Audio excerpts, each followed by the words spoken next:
Welcome to our second podcast in the series about the NCSC 7 Principles for Secure Communications. In this session, we discuss Principles 5 through to 7 with David Jones, who's Senior Pre-Sales Engineer at Armour. The fifth principle is allow administrators to securely manage users and systems. Could you explain that one for us, please, Dave? Yes, well, in traditional consumer-grade messaging apps, it's basically get as many people on board as you possibly can, because the whole success lies in getting everyone on board, so you have no restrictions. Well, that's great when you want to get hold of your cousin or your friend you haven't seen for ages. It's not so good in a commercial or government organization where you want to constrain who can gain access, because a commercial system, a government system, has got sensitive data which you don't want to be sort of whizzing around the world with no control upon it. So you need to be able to ensure that the administrators can manage the system and manage the user community. So what we mean by that is really having a sort of traditional control of users. So there is a process of onboarding and offboarding users. So if someone joins the organization, it's deemed as part of their job that they would need access to the messaging solution, then they would be onboarded. Their details would be used to create an access record for them, and they could log on and have access to the app. And that's how we typically would do anything else, like an email system or so on. So you want to make sure then that that person is who they claim to be by giving them log-on credentials, which they change at first use, and then they use the app. That means that they are a legitimate user, and only legitimate users who are formally onboarded can gain access. The other side of that is that when that person moves on, either they change roles or they leave the organization, you want to make sure that's part of the offboarding process that would occur already for them, will ensure that they are removed from the system so that they can no longer access the system. So remember that we're often talking about bring your own device, so mobile devices that the user owns, which we're having to deploy an app to. So it's not necessarily a government issued or a corporate issued device.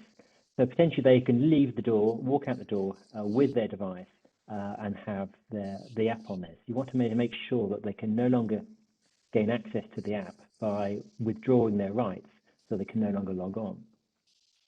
So that's quite a different mindset to a consumer grade app where you just want people on there all the time. We are really concerned with secure messaging is to stop data leakage. And if you leaking of data means basically getting the data to unauthorized hands. So if I'm a contractor in a company and I have access to the messaging system because I just need it for my role, well, at the end of the contract and I'm no longer on the system, then we need to ensure that user does not have those rights. So we want to control onboarding and offboarding users, removing their rights so they can no longer send messages or receive messages. So when they've gone from the system.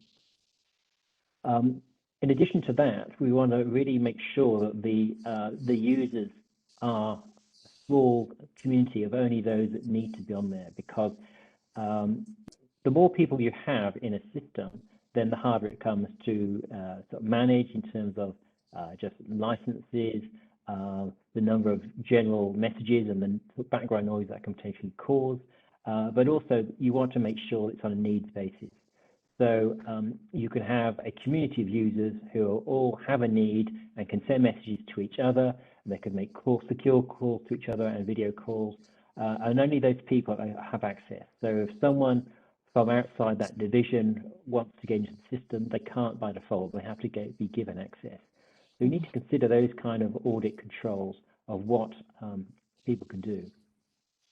So the other side of that is, how do we make sure that this process is done in a controlled manner? And again, that goes back to the administration tools and how they're used. So the administration tools need to be set up to allow fine-grained control of what an administrator can do. So only certain administrators will be allowed to onboard new users to enroll them.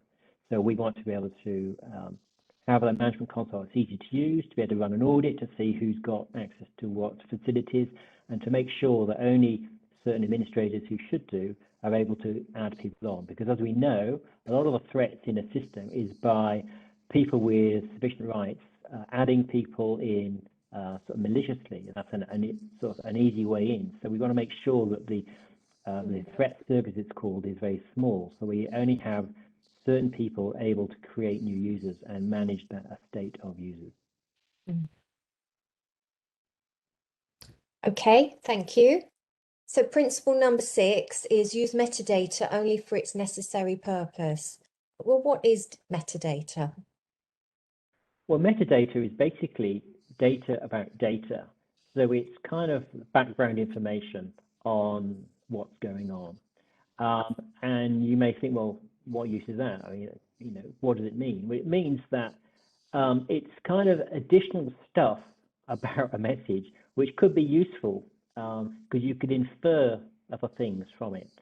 So if I'm sending a message every day at 3:30 to someone, then the metadata, so the logging data, may protect my actual message, but it may actually in the message record the time that it was sent in an encrypted form in the clear.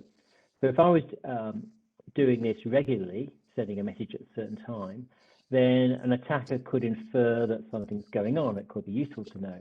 So that's kind of the metadata is, oh, he's done something at a certain time. And the key thing is that if you get lots of metadata, you can gain more information about a user's behavior.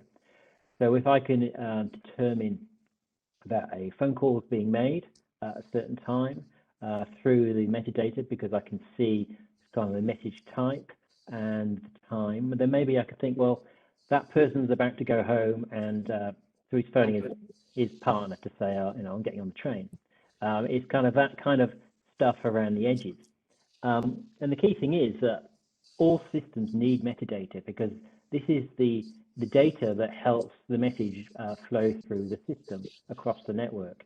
And so there is a lot of metadata that has to be around. And until relatively recently, people maybe have underestimated the importance of it and how useful it could be to an attacker. Of course, the attackers knew this a long time ago because that was in their interest to work out what could they read. So they could read the stuff they could read, and they worked out what they could do with it. And so they found a lot of metadata to be quite useful. So we want to make sure that while we have to use metadata, that we protect that as much as we can once it's flowing through the system.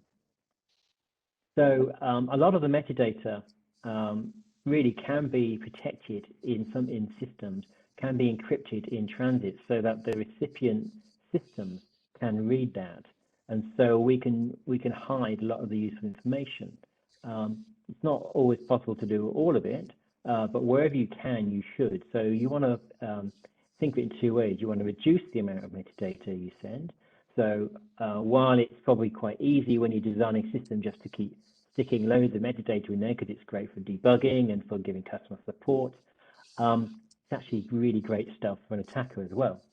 So you want to first think that the design should be consider that to remove unnecessary metadata before you go into a release, and then also work out mitigation strategies to limit the exposure of that data by encrypting it when you can. So a lot of it's not necessarily possible because it's needed by the system, which can't read the data because the data is related just only to the recipient. You want to really have a clear view of what you're sending and the stuff that could be useful to an attacker. So that's really what we're considering there is what other information are we giving to a potential attacker? Okay, thank you for that. And then the final point is assess your supply chain for trust and resilience. Okay, well, the supply chain is something that maybe people forget about, but of course, security is only as good as its weakest link. So you need to really make sure that the whole chain of events and systems are all trusted and secure. So you want to buy a product which you think is reliable and comes from reputable people, but you also want to make sure that you understand where it's been hosted and how would it be managed day to day. So there's a whole kind of life cycle. So while you may focus, if you're looking at a messaging solution, to look at the quality of the product, which is important, of course, you've always got to think of the bigger picture is how will I deploy this? Am I going to deploy it on premise, so I've got full control? Or am I going to give this to a third party for a cloud, for a service provider to manage for me? And those both have advantages and meet certain obligations for different types of customers in terms of compliance. But all of those then have issues to consider around how will the systems be managed? Who will be the users, the operators of the system? Will they have controls in place to manage access to the system? How will they sort of vet the staff that are managing the system? Are they going to be sort of contract staff that are changing every 3 months, and so there's a high turnover of staff? That's always a more of exposure. Are you going to have the system in a dedicated server room on physical hardware, or more likely these days in virtual machines? How will the organization manage those to keep separation of your data from other people's? Well, we've already talked about having encryption when the data is at rest, when it's stored. We want to make sure that that data is protected in as many ways as we possibly can. So we need to understand the environment in which the server is sitting, if there's any sort of other systems it's sharing with, is there any risk of data leaking or backups being sort of sent to the wrong place, by the whole kind of management concern of those kind of things. So there's that aspect to it. So to consider the deployment aspects of where it will go, who will manage it for you, how will support work? If I phone up when I've got an issue, where will my support query get sent to? How will that person be trained? What quality of knowledge will I have about my solution? Will they understand security in the sense of that's appropriate to my organization? So will they understand that changing a password can be a very dangerous thing without a proper authorization and authentication of the person calling in? So the whole idea of is the organization capable of managing the solution to otherwise stop introducing people into it who could then do some bad things? Okay, thank you for that. Thank you for those very comprehensive answers. That's certainly given us a lot of food for thought. We have now covered all 7 of the NCSC's principles for secure communications. For more information about how the Armour products address each point, you can download a copy of our latest white paper from our website.